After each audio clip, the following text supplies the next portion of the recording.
Assalamualaikum warahmatullahi wabarakatuh. Perkenalkan, nama saya Aulia Santiani Waluyo. Saya Purnama Satya. Saya Silanjina. Di sini kami ingin menjelaskan mengenai materi manajemen keuangan pertemuan 8 tentang struktur modal.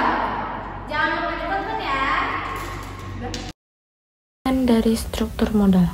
Modal atau equity memiliki makna yang sangat luas. Begitu pula pengertiannya yang juga terus mengalami perkembangan. Pengertian dari struktur modal oleh Martono dan Harjito, yaitu struktur modal atau kapital struktur adalah perbandingan atau pertimbangan pendanaan jangka panjang perusahaan yang ditunjukkan oleh hutang jangka panjang dan modal sendiri. Kan beberapa ahli yang dikutip dalam buku Rodoni dan Ali 2014 mengemukakan beberapa definisi dari struktur modal, yang diantaranya yaitu yang pertama ada berdasarkan pendapat dari Brigham dan Gepensky tahun 2003, yaitu kapital struktur adalah takaran atau pembanding penentuan kebutuhan belanja perusahaan melalui utang, ekuitas, atau melalui penerbitan saham.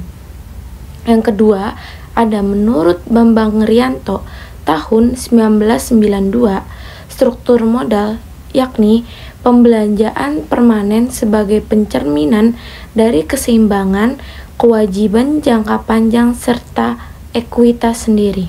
Dan yang terakhir, nomor 3, yaitu menurut Watson dan Copeland tahun 2005, struktur modal ialah permanent finance yang mencakup kewajiban jangka panjang, saham preferen, dan penanaman modal dan pemegang saham.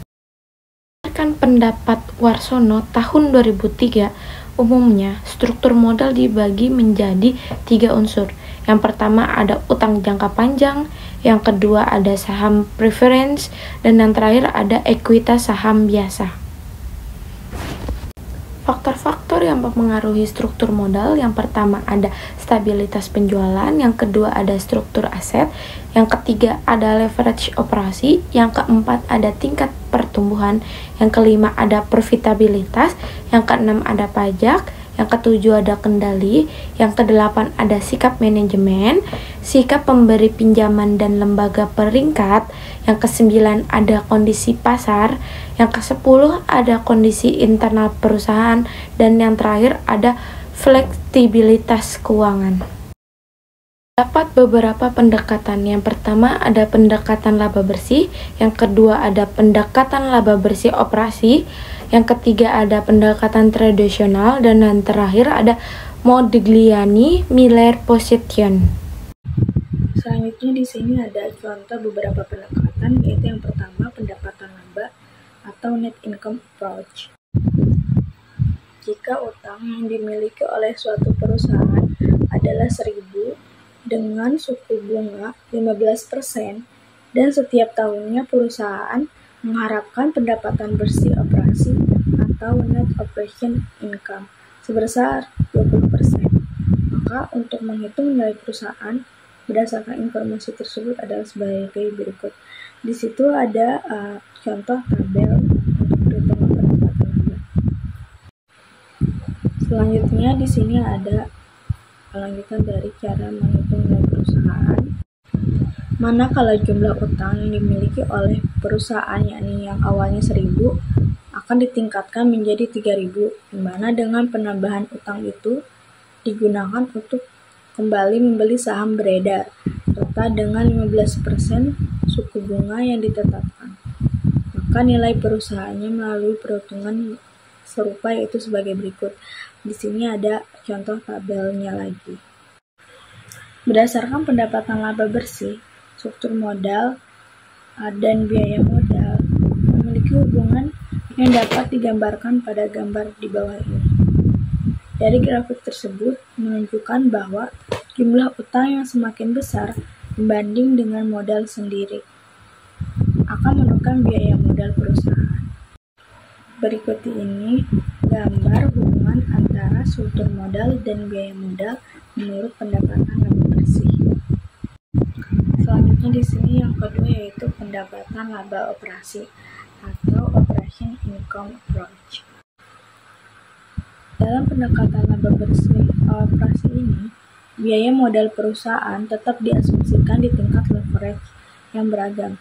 Andai perusahaan memiliki biaya modal 20% dan 1.000 utang jangka panjang, maka berikut ini contoh tabel pendekatan laba bersih operasi ini untuk menghitung nilai perusahaan.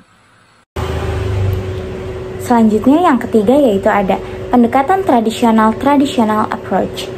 Nah, dalam pendekatan tradisional inilah dikemukakan bahwa terdapat struktur modal optimal dan nilai total perusahaan yang bisa ditingkatkan dengan menggunakan jumlah uang tertentu.